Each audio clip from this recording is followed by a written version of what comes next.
அன்பானவர்களே, வல்லமை இயேசு கிறிஸ்துவின் நாமத்தினாலே இந்த மாலை வேளையிலே உங்களை சந்திப்பதிலே மிகுந்த மகிழ்ச்சி அடைகிறேன். இந்த நாளிலே இந்த வல்லமை விடுதலை நேரத்திலே உங்களை சந்திப்பதிலே மிகவும் மகிழ்ச்சி. இந்த நாளிலே கர்த்தர் நிச்சயமாய் உங்களை விடுவிப்பார். நீங்கள் எதிர்பார்த்து கொண்டிருக்கிற ஆசீர்வாதத்தை கர்த்தர் உங்களுக்கு தருவார். இந்த நாள் தியானத்திற்காய் நாம் எடுத்துக்கொள்ளப்பட்ட வேத பகுதி சகரியா 2ஆம் அதிகாரம் 5ஆம் வசனம். நான் அதற்கு சுற்றிலும் அக்கினி மதிலாயிருந்து அதன் நடுவே மகிமையாயிருப்பேன் என்று கர்த்தர் சொல்லுகிறார். நான் அதற்கு சுற்றிலும் அக்கினி மதிலாயிருந்து. ஆண்டவர் இந்த நாட்களிலே தேவன் நமக்கு கொடுக்கிற ஒரு வார்த்தை, கர்த்தர் சுற்றிலும் அக்கினி மதிலாயிருக்கிறார். நம்முடைய வாழ்க்கையில சில நேரங்களில் இது எப்படிப்பட்ட சூழ்நிலையில இந்த வார்த்தை கொடுக்கப்படுகிறது? சகரியா தீர்க்கதரிசியை ஒரு தூதன் சந்திக்கிறார். அப்பொழுது அந்த சகரியா தீர்க்கதரிசி அந்த தூதனை பார்த்து, நீங்கள் எங்கே இருந்து வருகிறீர்கள், எங்கே போகிறீர்கள் என்று கேட்கிறார். அதற்கு அந்த தூதன் சொல்லுகிறார், நான் எருசலேமில் இருந்து வருகிறேன், அதை நான் அளப்பதற்காக போய்கொண்டிருக்கிறேன் என்று சொல்லுகிறார். நான் எருசலேமை நோக்கி அதை அளப்பதற்காக போய்கொண்டிருக்கிறேன் என்று சொல்லுகிறார். அப்படி அவர் பேசிவிட்டு அந்த தூதன் போன பொழுது எருசலேமில் இருந்து ஒரு தூதன் திரும்பி வருகிறார். அவரை மீட் பண்ணுகிறார். அப்பொழுது அவர் அந்த தூதனிடத்தில் சொல்லுகிற வார்த்தை, எருசலேம் நன்றாய் ஜனங்கள், திரளான ஜனங்கள், மிருக ஜீவன்களும் இருக்கிறார்கள், நன்றாய் வாழ்வதற்கு ஏற்ற பட்டணமாய் இருக்கிறது, ஆனால் அங்கே மதில் இல்லாமல் இருக்கிறது, அதற்கு ஒரு பாதுகாப்பு இல்லாமல் இருக்கிறது என்று சொல்லி அந்த தூதன் அவரிடத்திலே சொல்லுகிறார். அப்பொழுதுதான் ஆண்டவர் சொல்லுகிற ஒரு வார்த்தை, நான் அதற்கு சுற்றிலும் அக்கினி மதிலாயிருந்து அது நடுவிலே மகிமையாயிருப்பேன் என்று கர்த்தர் சொல்லுகிறார். இன்றைக்கு நம்முடைய வாழ்க்கையிலே பாதுகாப்பு அவசியமாயிருக்கிறது, பாதுகாப்பு தேவைப்படுகிறது. ஆனால் சில நேரங்களிலே பாதுகாப்பு இல்லாத நேரங்களில கூட, ஆனால் சீயோன்ல இருக்கிற ஜனங்கள் என்ன சொல்லுகிறார்கள் என்று சொன்னா, அதே அதிகாரத்தில் நீங்கள் 14ஆம் வசனம் 15, 16 வாசிக்கிற பொழுது, சீயோன் கர்த்தர் என்னை கைவிட்டு விட்டார், ஆண்டவர் என்னை மறந்து விட்டால் என்று சொல்லுகிறாள். சீயோன் இப்படி புலம்புகிறதை பார்க்கலாம். ஆண்டவர் என்னை கைவிட்டு விட்டார். சில நேரங்களில் நம்முடைய வாழ்க்கையில கூட சில ஆசீர்வாதங்கள் வராத சூழ்நிலையில, சில நேரங்களிலே ஜபங்கள் தடைப்படுகிற நேரத்திலே நாமும் இவ்விதமாய் ஒரு வார்த்தையை சொல்லுவோம், ஆண்டவர் என்னை கைவிட்டு விட்டார், ஆண்டவர் என்னை மறந்து விட்டார், ஆண்டவர் எங்களோடு கூட இருக்கிறாரா இல்லையா என்று தெரியவில்லை என்று சொல்லி அங்கலாய்த்து கொண்டிருக்கிறோம். ஆனா கர்த்தர் 15ஆம் வசனத்திலே சொல்லுகிறார், ஸ்திரீயானவள் தன் கற்பத்தின் பிள்ளைக்கு இறங்காமல் தன் பாலகனை மறப்பாளோ, அவர்கள் மறந்தாலும் நான் உன்னை மறப்பதில்லை. எவ்விதமான ஒரு ஆசீர்வாதத்தை தேவன் நமக்கு தருகிறார். ஒரு ஸ்திரீ தன் பெற்றெடுத்த பிள்ளையை மறந்தாலும் கர்த்தர் மறப்பதில்லையா? ஹல்லேலூயா! எவ்வளவு ஒரு சந்தோஷமான ஒரு வார்த்தை, எப்படி ஒரு ஆறுதலான ஒரு வார்த்தை. ஆனால் சீயோன் சொல்லுகிறார், கர்த்தர் என்னை கைவிட்டு விட்டார், ஆண்டவர் என்னை மறந்து விட்டார் என்று சொல்லி கண்ணீர் வடிக்கிறார். ஆண்டவர் சொல்றார், இதோ 16ஆம் வசனத்துல சொல்லுகிறார், இதோ என் உள்ளம் கையிலே உன்னை வரைந்திருக்கிறேன், என் மதில்கள் எப்பொழுதும் உனக்கு முன்பாக இருக்கும். கர்த்தர் நம்மை உள்ளம் கையிலே வரைந்திருக்கிறார். ஒருவேளை நீங்க கேட்கலாம், உள்ளங்கையில எத்தனை பேரை வரைஞ்சிருக்க முடியும் கர்த்தர் என்று சொல்லி? ஒரு செல்போன்ல வச்சிருக்கிறேன், கிட்டத்தட்ட அந்த செல்போன்ல பார்த்தீங்கன்னா கிட்டத்தட்ட ஒரு 5000 போட்டோஸ்க்கு மேல இருக்கிறது. மனிதன் கண்டுபிடித்த ஒரு செல்போன், ஒரு சிம் கார்டு, அதில் பார்த்தீங்கன்னா இத்தனை ஜிபிக்குள்ள இத்தனை ஃபோட்டோஸ் நம்ம அதில் இருக்கணும்னு சொல்லி அப்படி கண்டுபிடிக்கிறான் மனுஷன். வானத்தையும் பூமியும் உண்டாக்கின கர்த்தர், மனிதனை உருவாக்கின கர்த்தர், மனிதனுக்கு மூளையை படைத்த கர்த்தர் நம்ம எங்க வரைந்திருக்கிறாராம்? உள்ளம் கையிலே. அப்போ நான் என்னுடைய ஃப்ரெண்ட்ஸை பார்க்கணுன்னா எப்பொழுது வேணாலும் அந்த ஃபோட்டோஸ் எடுத்து பார்த்துப்பேன். அதே போலதான் கர்த்தர் நம்மை உள்ளம் கையிலே வரைந்திருக்கிறார். ஒரு நாளும் அவர் மறப்பதில்லை. தாய் தந்தை மறந்தாலும் நான் உன்னை மறப்பதில்லை என்று சொல்லுகிறார். அல்லேலூயா. அதனால நீங்க கவலைப்படாதீங்க. கர்த்தர் இன்றைக்கு அதை சுற்றிலும், உங்களை சுற்றிலும் அக்கினி மதிலை போடுகிறாராம். அது நடுவிலே மதிலை போடுகிறது மாத்திரமல்ல, அது நடுவிலே இருந்து கர்த்தர் மகிமையாய் வெளிப்படுகிறார். ஏசாயா 54 அதிகாரம் 12 வசனத்தை வாசித்து பாருங்கள். உன் பலகணிகள் பளிங்கும், உன் வாசல்களை மாணிக்கம் கற்களாகவும், உன் மதில்கள் எல்லாம் உச்சிதமான கற்களை மாற்றுவேன். நம்ம ஆண்டவர் சொல்ற ஒரு வார்த்தை, பலகணிகளை என்னவா பளிங்கு கற்களாலே புதைக்கிறாராம், வாசல்கள் எல்லாம் மாணிக்க கற்களாலே. நாம் இப்படிப்பட்ட கற்களை பார்த்து இருக்கவே மாட்டோம். நம்முடைய மதில்களை கர்த்தர் எப்படி மாத்துறாரா? உச்சிதமான கற்களாக. எல்லாரும் வீடு கட்டுவாங்க. வீடு கட்டி முடிச்ச உடனே இந்த மதில் சுவரை எப்படி கட்டுவாங்கன்னு சொன்னா, நீங்கள் ஆராய்ந்து பார்க்கிற பொழுது அங்க மீதம் இருக்கிற கற்கள், உடைந்து போன கற்கள், அந்த அரைக்கல் முக்காக்கல்னு சொல்லுவாங்க, அந்த கால்கல்னு சொல்லுவாங்க, அதெல்லாம் வச்சுதான் இந்த மதில் சுவத்தை கட்டுவாங்க. ஆனா ஆண்டவர் சொல்றாரு, உன்னுடைய மதில நான் உச்சிதமான கற்களினாலே, நல்ல விலை உயர்ந்த கற்களினாலே, மாணிக்க கற்களினாலே, பளிங்கு போல உடைய மதில்களை உண்டாக்குவேன் கர்த்தர் சொல்றார். முதலாவது அக்கினி மதிலை நமக்கு போடுகிறார். இரண்டாவது அவர் சொல்லுகிறார், மதில் எப்படிப்பட்ட மதில்? உச்சிதமான கற்களினாலே அந்த மதிலை கட்டுகிறாராம். அது மாத்திரமல்ல, ஏசாயா 60:18 நீங்கள் வாசித்து பாருங்கள். இனி கொடுமை உன் தேசத்திலும் அழிவும் நாசமும் உன் எல்லைகளிலும் கேட்கப்பட மாட்டாது. உன் மதில்கள் ரட்சிப்பு என்னும், உன் வாசல்கள் துதி என்னும் சொல்வாயாக. கர்த்தர் நமக்கு அக்கினி மதிலை போடுகிறார். அது மாத்திரமல்ல, நம்முடைய மதில் சுவரை உச்சிதமான கற்களினாலே கட்டி எழுப்புகிறார். அதனால நமக்கு ஒரு பாதுகாப்பு வந்துடுது, நமக்கு ஒரு அரவணைப்பு வந்துகிறது. அதனால சத்துரு வர முடியாது, எதிரியானவன் வர முடியாது, துஷ்டன் நம்ம வீட்டுக்கு வர முடியாது. இனி கொடுமை உன்னுடைய வீட்டிலே, உன்னுடைய தேசத்திலே வராது என்று சொல்லுகிறார். உன் எல்லையிலே அழிவு நாசம் வராது.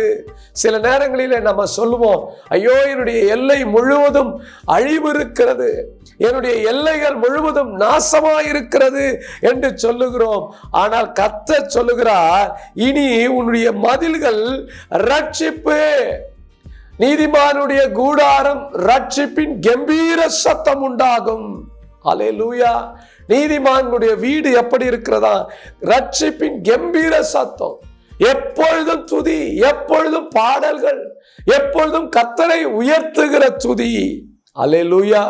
அப்போ இன்னைக்கு உங்க மதில்ல கொடுமை வராது, நாசம் வராது, அழிவு வராது. சிலர் சொல்லுவோம், எதெடுத்தாலும் நாசமாகிறது, எதில் எடுத்தாலும் அதுல ஒரு நஷ்டம் உண்டாகிறது, எந்த வேலை செஞ்சாலும் அதுல வருமானம் வரல அப்படி என்று சொல்லி கலங்கி இருக்கிறீர்களா? தவித்து இருக்கிறீங்களா? இன்றைக்கு கர்த்தர் நம்மை சுற்றிலும் அக்கினி மதிலை போடுகிறார். துஷ்டன் வருவதில்லை, அழிவு வருவதில்லை, நாசம் வருவதில்லை. ஆனா நீங்க மாறா எப்பொழுதும் ரட்சிக்கப்பட்டவர்களுக்கு உரிய காரியங்கள் நீங்கள் நடந்து கொண்டிருக்க வேண்டும். எப்பொழுதும் துதிக்கிறவர்களாய் மாற வேண்டும். அல்லேலூயா. அதனால ஆண்டவர் பரலோகத்துல கூட நம்முடைய மதில்களை எப்படி வச்சிருக்கிறார், எப்படிப்பட்ட கற்களினாலே மதில் சுவர் போட்டிருக்கிறார். வெளிப்படுத்தல் சுவிசேஷம் 21 அதிகாரம் 19 வசனம். நகரத்து மதில்கள் அஸ்திபாரங்கள் சகலவித ரத்தினங்களினாலும் அலங்கரிக்கப்பட்டிருக்கிறது. முதலாவது அஸ்திபாரம் வச்சிரக்கல், இந்திரநீலம், சந்திரகாந்தம், மரகதம், கோமேதகம், பசுமராகம், கவர்ண ரத்தினம், படிக பச்சை, புஷ்பராகம், வைடூரியம், சுகந்தி, சுந்தரன், இப்படிப்பட்ட 12 விதமான கற்களினாலே கர்த்தர் பரலோகத்தின் மதில் சுவரின் அஸ்திபாரங்களை போடுகிறார். பரலோகத்துல தேவன் எப்படிப்பட்ட விலையுயர்ந்த கற்களை பாதுகாப்புக்கு வைத்திருக்கிறார் என்று சொல்லி பாருங்கள். நம்மளும் அப்படிப்பட்ட பாதுகாப்புக்குள்ள இருக்க வேண்டும் என்று சொல்லிதான், நம்மளும் சுகமாய் வாழ வேண்டும் என்று சொல்லிதான் தேவன் அக்கினி மதிலை போடுகிறார். அந்த மதில் சுவர் எப்படிப்பட்டது? அக்கினி மதில். இரண்டாவதாக உச்சிதமான கற்கள். மூன்றாவதாக அந்த ரட்சிப்பு துதி வாசல்கள், எப்போதும் ரட்சிப்பு என்கிற வாசல். இப்படிப்பட்ட பாதுகாப்பை தேவன் நமக்கு தருகிறார். எப்படி தேவன் நம்மை பாதுகாக்கிறார் என்று சொன்னால், சங்கீதம் 121 அதிகாரம் 4 சொல்லுது, இதோ இஸ்ரவேலை காக்கிற தேவன் உறங்குவதும் இல்லை தூங்குவதும் இல்லை. உங்களை காக்கிற தேவன் அவர் உறங்குவது கூட இல்லையா, தூங்குவதும் இல்லையா. அப்படியாய் விழிப்பாய் நின்று உறங்காமல் தூங்காமல் இருக்கிற தேவன். சோர்ந்து போகாமல் இருங்கள், கவலைப்படாமல் இருங்கள். அது மாத்திரமல்ல, 121:5 சொல்றாரு, கர்த்தர் உன்னை காக்கிறவர், உனது வலது பக்கத்திலே நிழலாயிருந்து உன்னை காக்கிறார். அக்கினி மதிலாயிருந்து காக்கிறவர் மாத்திரமல்ல, வலது பக்கத்துல நிழலாயிருந்து காக்கிறவர், உறங்காமல் தூங்காமல் காக்கிறவர். அதிலே 7 சொல்லுது, எல்லா தீங்குக்கும் தேவன் நம்மை விலக்கி பாதுகாக்கிறார். எல்லாவித தீங்கு நாளிலே கூடார மறைவுல வைக்கிறார். தீங்கு வருகிற பொழுது கூடார மறைவுல மறைச்சு வைக்கிறாராம். மலையில வைத்து ஒளித்து வைத்து பாதுகாக்கிற தேவன். அதனால சோர்ந்து போகாமல் இருங்கள், தீங்கை குறித்து அஞ்சாதிருங்கள். தீங்கு தொடரும் என்று சொல்லி கலங்காமல் இருங்கள். தீங்கு உங்களை தொடராது என்று சொன்னால் தேவன் உங்களை பாதுகாக்கிற தேவனாயிருக்கிறார்.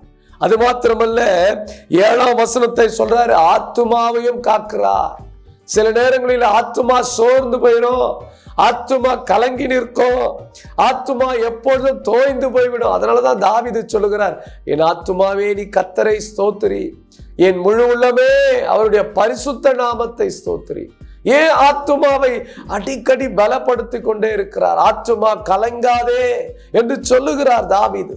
அப்ப இன்றைக்கு நம்முடைய வாழ்க்கையில ஆத்துமாவை காக்கிற தேவனாயிருக்கிறார். உங்கள் வாழ்க்கையில ஆத்துமாவை காப்பார். ஆத்துமா கெட்டு போச்சுன்னா, ஆத்துமா சாகவே சாகும் பாவம் செய்கிற பொழுது. ஆத்துமா ரொம்ப முக்கியமானது, ஆத்துமா விலையேறப்பட்டது, தேவன் கொடுத்த ஆத்துமா. அப்ப இன்னைக்கு நம்முடைய ஆத்துமாவை மாயைக்கு ஒப்பு கொடுக்க கூடாது. நம்முடைய ஆத்துமாவை மற்ற பாவங்களுக்கு, இச்சைகளுக்கு நம்ம ஒப்பு கொடுக்க கூடாது, சிற்றின்பங்களுக்கு ஒப்பு கொடுக்க கூடாது. நம்முடைய ஆத்துமாவை தேவன் தினந்தோறும் காக்கிறவராயிருக்கிறார். அது மாத்திரம் இல்ல, எரேமியா 51 அதிகாரம் 12 வாசித்து பாருங்கள். பாபிலோன்கள் மதில் மேல் கொடியேற்றுங்கள், காவலை பலப்படுத்துங்கள், ஜாமக்காரரை காவலிலே நிறுத்துங்கள். எப்படி சொல்றாரு? மதில்கள் மேல கொடி பறக்குமா? ஆமென். வெள்ளம் போல சத்துரு வருகிற பொழுது ஆவியானவர் கொடியேற்றுகிறார். சத்துரு வெள்ளம் போல வருகிறார், ஆவியானவர் கொடியேற்றுகிறார், நம்ம எச்சரிக்கிறார். அப்படியானால் நம்ம ஒரு பெரிய வெள்ளம் வருது அப்படின்னா நம்ம என்ன பண்ணுவோம்? ஒரு அணையை போடுவோம். நம்ம வீட்டுக்குள்ள தண்ணீர் வராதபடிக்கு ஒரு அணையை கட்டுவோம். ஆனா நியாயமா பார்க்க வேண்டும் என்று சொன்னா, அது ஆவியானவர் கொடியை நடுகிறார் என்று சொல்லப்படுகிறது. ஆவியானவர் கொடியேற்றுகிறார் என்று சொல்லப்படுகிறது. ஜெயக்கொடி ஏற்றுகிறார் அப்படி என்று சொல்லுகிறது. ஆனால் நியாயமா அணை போட வேண்டும், பாதுகாப்பு போட வேண்டும். ஏன் கொடி ஏற்றுகிறார்? சில நேரங்களிலே நம்ம தான் ஜெபிக்கணும், நம்ம தான் பாதுகாப்பை பலப்படுத்தணும், நம்ம தான் என்ன பண்ணணும், நம்ம தான் விழிப்பா இருக்கணும். ஆவியானவர் எச்சரிப்பா. காற்று வீசுகிற பொழுது, புயல் வீசுகிற பொழுது இந்த கலங்கரை விளக்கத்துல என்ன பண்ணுவாங்கன்னா, கொடி ஏற்றுவாங்க, அபாய ஏற்றுவாங்க, அபாய சங்கிலி ஏற்றுவாங்க. அது அந்த மணிகுண்டு ஏற்றுகிற பொழுது, அந்த அபாய குண்டுகளை ஏற்றுகிற பொழுது மீனவர்கள் தூரத்திலிருந்து பார்த்து விடுவார்கள். ஓ, இங்க காற்றடிக்க போகிறது, இந்த திசையில காற்றடிக்கிறது, இங்க மழை வரப்போகிறது என்று சொல்லி அந்த மணிகுண்டு ஏற்றுகிற பொழுதே கண்டுபிடித்து விடுவார்கள். அப்ப தேவன் நமக்கு அபாயம் வருகிற போது, சத்துருவினால போராட்டங்கள் வருகிற போது ஆவியானவர் ஜெயக்கொடியை நாட்டுகிறார். ஜெபிக்க வேண்டியது கொடிய நம்முடைய வேலை, காவலை பலப்படுத்துவது வேண்டியது நம்முடைய வேலை, ஜாமக்காரரை வைக்க வேண்டியது நம்முடைய வேலை, காக்கிறவர்களை நிறுத்துவது நம்முடைய வேலை. அல்லேலூயா. அப்ப ஜெபம் நம்முடைய வாழ்க்கையில அவசியமா இருக்கிறது. அப்ப யாரை கர்த்தர் மதில் போட்டு பாதுகாக்கிறார்? இஸ்ரவேலை தேவனுக்கு பாதுகாக்கிறார். உறங்காமல் தூங்காமல் பாதுகாக்கிறார். வலது பக்கத்திலே நிழலாய் இருந்து பாதுகாக்கிறார்.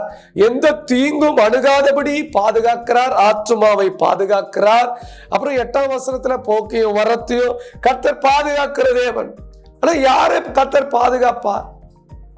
வாசிங்க, நீங்க சங்கீதம் 41ஆம் அதிகாரத்துல 1ஆம் வசனம் சொல்லுது, கர்த்தர் எல்லா தீங்குக்கும் என்ன பண்ணுவாரா? அவனை விடுவிப்பாராம், அவனை பாதுகாத்து அவனை உயிரோட வைப்பார். யார அப்படின்னு சொன்னீங்கன்னா, சிறுமைப்பட்டவன் மேல சிந்தை உள்ளவன். சிறுமைப்பட்டவன் மேல் சிந்தை உள்ளவன் பாக்கியவான். தீங்கு நாளிலே அவனை விடுவிப்பார், அவனை பாதுகாத்து உயிரோட வைப்பார். 3ஆம் வசனம் சொல்றது, சத்ருவின் இஷ்டத்திற்கு அவனை ஒப்பு கொடுப்பதில்லை. அவனுக்கு வியாதியின் படுக்கையில இருக்கிற அவனை கர்த்தர் தாங்குகிறார். சிறுமைப்பட்டவன் மேல சிந்தை, சிறுமைப்பட்டவன் மேல ஒரு இரக்கம் நம்ம வைக்கணும். அப்படிப்பட்டவனை கர்த்தர் மதில் போட்டு பாதுகாக்கிறார். சிறுமைப்பட்டவன் மேல் சிந்தை உள்ளவன் பாக்கியவானாய் இருக்கிறான், அவன் கொடுத்து வைத்தவனாய் இருக்கிறான். தீங்கு நாளிலே கர்த்தர் அவனை விடுவிக்கிறார், அவனை பாதுகாக்கிறார், உயிரோட வைக்கிறாரு. சத்துருடைய இஷ்டத்துக்கு அவனை ஒப்பு கொடுப்பதில்லை. இன்னைக்கு நீங்க சிறுமைப்பட்டவன் மேல சிந்தையா இருந்தீங்கன்னா மந்திரத்துல உங்களை கையில ஒப்பு கொடுக்க மாட்டார். சத்ரு உங்களை தொட முடியாது. சிலர் சொல்லுவாங்க, ஐயோ எனக்கு விரோதமாய் மந்திரம் பண்ணுகிறார்கள், சூனியம் பண்ணுகிறார்கள், எனக்கு விரோதமாய் எழும்பி நிற்கிறாங்க, வாழக்கூடாம பண்றாங்க, சத்ருவின் போராட்டம் அதிகமாக இருக்கிறது, என் தலைமுடியிலும் அதிகமாக இருக்கிறது என்று சொல்லி நீங்க சொல்லுவீங்க. தாவீது சொல்லுகிறது போல தலைக்கு மேல எனக்கு பிரச்சனை என்று சொல்லுவீங்க. ஆனா கர்த்தர் சொல்றாரு, சத்ருவினுடைய இஷ்டத்திற்கு ஒப்பு கொடுக்காத தேவன். யாரை ஒப்பு கொடுக்க மாட்டாராம்? சிறுமைப்பட்டவன் மேல சிந்தை உள்ளவன். இரண்டாவதாக யாரை கர்த்தர் மதில் போட்டு காப்பாற்றுகிறார்? ஆராதிக்கிறவர்களை கர்த்தர் காப்பாற்றுகிறார். தானியேல் 3ஆம் அதிகாரம் 17ஆம் வசனத்திலே வாசிங்கள, நாங்கள் ஆராதிக்கிற எங்கள் தேவன் எங்களை தப்புவிக்க வல்லவராயிருக்கிறார். சாத்ராக், மேஷாக், ஆபேத்நேகோ சொல்றாங்க. 3 பேரும் அங்க ராஜா சமூகத்திலே சொல்லுகிறார்கள், நாங்கள் ஆராதிக்கிற தேவன் எங்களை காக்க வல்லவர், அவர் தப்புவிக்க வல்லவர், எரிகிற சூளைக்கும் ராஜாவாகிய உம்முடைய கைக்கும் எங்களை விடுவிக்க வல்லவர். ஆகினால எங்களை கர்த்தர் மதில் போட்டு பாதுகாக்கிறார், நாங்கள் ஒரு நாளும் சோர்ந்து போவதில்லை என்று சொல்லுகிறார். அப்படியே அவர்களை அக்கினி சூளையில போட்டார்கள். 4ஆவதாக தேவ தூதர் அவளோடு கூட உலாவி வந்தார், அக்கினியில உலாவி வந்தார். வசனம் சொல்கிறது, தலையில தலப்பா வச்சிருந்தாங்களாம், சால்வையோட. அப்படியே அக்கினி சூளையில நடந்தார்கள். தீயில இருக்கிறவர்கள் முதலாவது ட்ரெஸ்ஸை கழட்டுவாங்க, தனக்கு போட்டிருக்கிற எல்லா வஸ்திரங்களும் உரிந்து கொள்வார்கள். ஏன்னா அக்கினி அவர்களை பலன் கொள்ளும். ஆனா இந்த 3 பேரை அக்கினி அவர்கள் மேல பலன் கொள்ளல. அவருடைய முடி கருகின ஸ்மெல்லு கூட வரலையா. தேவன் எப்படி பாதுகாக்கிறார்? ஆராதிக்கிறவர்களை ஒரு நாளும் கர்த்தர் கைவிடுவதில்லை, துதிக்கிறவர்களை ஒரு நாளும் கைவிடுவதில்லை.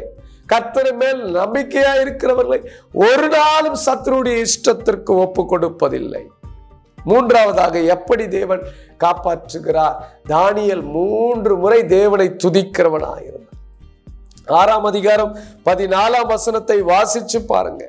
அங்கே தானியேலை காப்பாற்றும்படிக்கு அவனை என்ன பண்ணா, ராஜா காப்பாற்றும்படியாக எத்தனை பண்ணுகிறார். சூரியன் அஸ்தமிக்கிற வரை பிரயாசப்பட்டு கொண்டே இருக்கிறார். ஆனால் தானியேலுக்கு ஒரு நம்பிக்கை உண்டு, நாங்கள் ஆராதிக்கிற தேவன், நான் ஜெபம் பண்ணுகிற தேவன், 3 வேளை தேடுகிற தேவன் என்னை காப்பாற்றுவார். அந்த பத்திரத்துல பதிவாயிற்று, கையெழுத்தாயிற்று, முத்திரை போடப்பட்டது என்று அறிந்திருந்தும் தானியேல் எப்பொழுதும் போல பலகணிகள் திறந்திருக்க ஜெபிக்கிறவனாயிருந்தார். இன்னைக்கு உங்க வாழ்க்கையில ஜெபம் வரும்பொழுது ஜெயம் கிடைக்கும். கர்த்தர் உங்களை மதில் போட்டு பாதுகாப்பார். ஆராதிக்கிற சிறுமைப்பட்டவன் மேல் சிந்தை உள்ளவனை கர்த்தர் காப்பாற்றுகிறார். ஆராதிக்கிற மக்களை கர்த்தர் காப்பாற்றுகிறார். ஜெபம் பண்ணுகிற, இடைவிடாம ஜெபம் பண்ணுகிற உங்களை கர்த்தர் காப்பாற்றுகிறார்.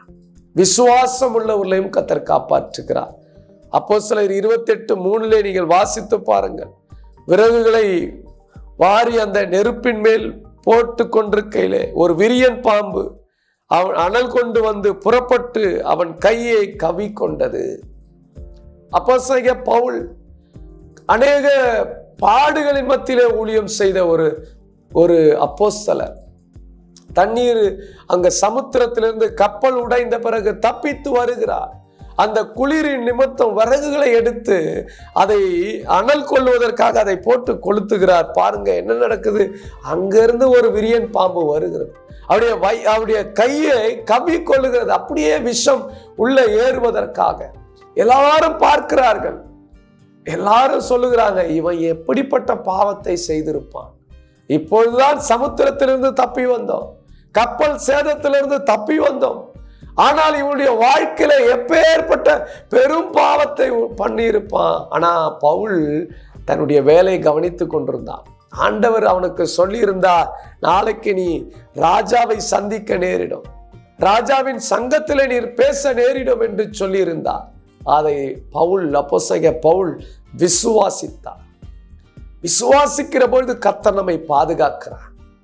அந்த விரியன் பல நேரமாயும் அவனை அது ஒன்றும் செய்யாதபடினாலே யாரெல்லாம் இவரை திட்டினார்களோ, யாரெல்லாம் ஏளனமாய் பேசினார்களோ, இவன் மகா பெரிய பாவி என்று சொன்னார்களோ, அவர்களெல்லாம் இப்பொழுது சொல்லுகிறார்கள், இவன் தேவன் என்று சொன்னார்கள், இவன் தேவனுடைய பிள்ளை என்று சொன்னார்கள். இன்றைக்கு நீங்கள் கர்த்தர் உங்களை பாதுகாக்கிற தேவனாயிருக்கிறார். எப்படி பாதுகாக்கிறாரா? சுற்றிலும் அக்கினி மதிலா இருந்து உங்களை பாதுகாக்கிறார். அது நடுவிலே இருந்து மகிமைப்படுகிற தேவன். ஜெபிக்கலாமா கண்களை மூடி? இன்னைக்கு கர்த்தர் உங்களுக்கு அக்கினி மதிலை போட்டு பாதுகாப்பார். ஒருவேளை வியாதியில இருக்கலாம், ஒருவேளை பிரச்சனையில இருக்கலாம், போராட்டத்தில் இருக்கலாம், மந்திரத்திலே பாதிக்கப்பட்டிருக்கலாம். இந்த நாளிலே இந்த ஜபத்தை ஏறெடுக்கிற பொழுதே ஒருவேளை பாதுகாப்பு இல்லாமல் இருக்கலாம். தொடர்ந்து உங்களை மந்திரம் பாதித்து கொண்டே இருக்கலாம். இப்போது ஜெபிக்கிற போது உங்கள் வீடுகளில் கர்த்தருடைய வல்லமை இறங்கும். நீங்கள் பார்த்து கொண்டிருக்கிற போதே, இந்த டிவி மூலமாக பார்த்து கொண்டிருக்கிற போதே கர்த்தருடைய வல்லமை உங்கள் மேலே இறங்கும். ஓ ரீபா சந்து ராபா காபா. ஜெபம் பண்ணலாம் கண்களை மூடி. அன்பின் பரலோகத்தின் நல்ல பிதாவே, ஆசீர்வதிக்கப்படுதான இந்த வேலைக்காக ஸ்தோத்திர. யாரெல்லாம் இந்த செய்தியை கேட்டுக் கொண்டிருக்கிறார்களோ, யாரெல்லாம் அப்படியே வசனத்தை கேட்டுக்கொண்டிருக்கிறார்களோ, இப்பொழுதே கர்த்தருடைய வல்லமை, இப்பொழுதே கர்த்தருடைய மகிமை, இயேசு கிறிஸ்துவின் இரக்கம் அளவில்லாமல் இவர்கள் மேல இறங்கும்படி ஜெபிக்கிறேன். கர்த்தருடைய மகிமை, கர்த்தருடைய மகத்துவம் இப்பொழுது இவர்கள் மேல இறங்குவதாக. அக்கினி மதிலை போடுவீராக. கர்த்தர் அதற்குள்ளாய் இருந்து மகிமைப்படுவீராக. எல்லாவித சத்துருவின் கிரியைகள், எல்லாவித போராட்டங்கள், இருளின் அதிகாரங்கள், எல்லாவித மந்திரத்தின் வலிமைகள் இயேசுவின் நாமத்தினாலே எல்லாம் செயலிழந்து போகட்டும், செயலிழந்து போகட்டும். கர்த்தர் பிள்ளைகளை பாதுகாத்துக் கொள்ளுங்கப்பா. கர்த்தர் நடத்துவீராக. தேவ பிரசன்னம் அளவில்லாமல் இவளை மூடும்படியா ஜெபிக்கிறேன். தேவ மகிமை அளவில்லாமல் மூடட்டும். தேவ கரம் இவர்களை தொடும்படியா ஜெபிக்கிறப்பா. பிள்ளைகளை ஆசீர்வதித்து நடத்தும், உயர்த்தும் ஆண்டவரே. தேவன் மதிலை போட்டு பாதுகாத்துக் கொள்ளுங்க. உச்சிதமான கற்களை போட்டு பாதுகாத்துக் கொள்ளுங்கப்பா.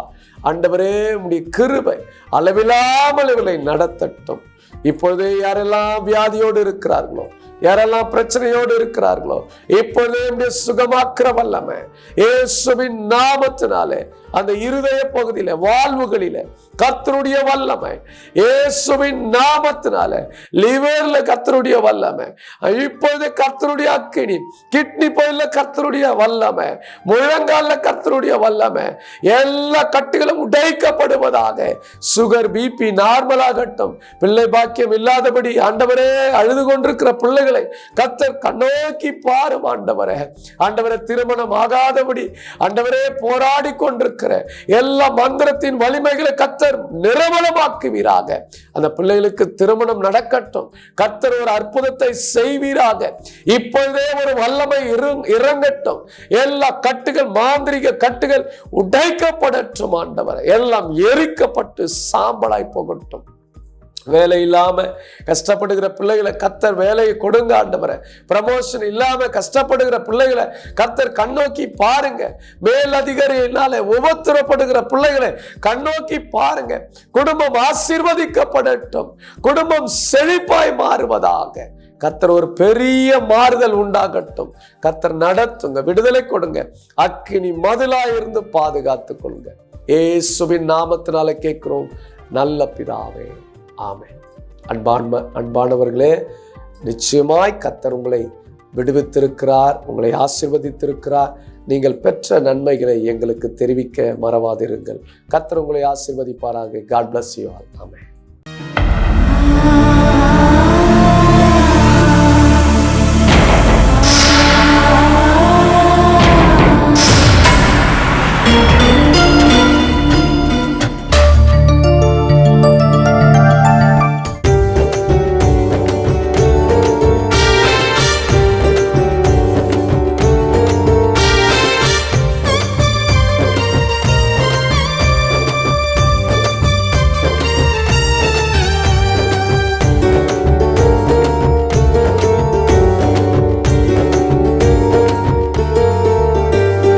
எல்லா ஜனத்திற்கும் மிகுந்த சந்தோஷம் உண்டாக்கும் நற்செய்தியே. இதோ எல்லா ஜனத்திற்கும் மிகுந்த சந்தோஷம் உண்டாக்கும் நற்செய்தியே. இன்று கர்த்தராகிய கிறிஸ்து என்னும் இரட்சகர் தாவீதின் ஊரிலே பிறந்திருக்கிறார். இன்று கர்த்தராகிய கிறிஸ்து என்னும் இரட்சகர் தாவீதின் ஊரிலே பிறந்திருக்கிறார். Happy Christmas, merry Christmas, happy happy Christmas, merry merry Christmas, happy Christmas, merry Christmas, happy happy Christmas, merry merry Christmas. இதோ எல்லா ஜனத்திற்கும் மிகுந்த சந்தோஷம் உண்டாக்கும் நற்செய்தியே. இதோ எல்லா ஜனத்திற்கும் மிகுந்த சந்தோஷம் உண்டாக்கும் நற்செய்தியே.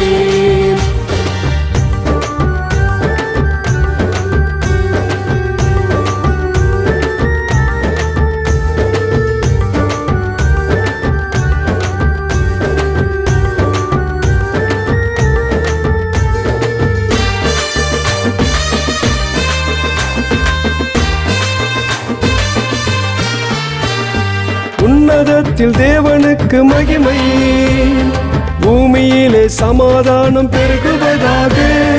உன்னதத்தில் தேவனுக்கு மகிமை, பூமியிலே சமாதானம் பெருகுவதாக. மனிதர் மேல பிரியமும் உண்டாவதாக. பிறந்தார் பிறந்தார் தேவ பாலனே, மனிதர் மேல பிரியமும் உண்டாவதாக. பிறந்தார் பிறந்தார் தேவ பாலனே. ஆராரோ ஆரிராரோ, ஆராரோ ஆரிராரோ, ஆராரோ ஆரிராரோ, ஆராரோ ஆரிராரோ. இதோ எல்லா ஜனத்திற்கும் மிகுந்த சந்தோஷம் உண்டாக்கும் நற்செய்தியே. இதோ எல்லா ஜனத்திற்கும் மிகுந்த சந்தோஷம் உண்டாக்கும் நற்செய்தியே.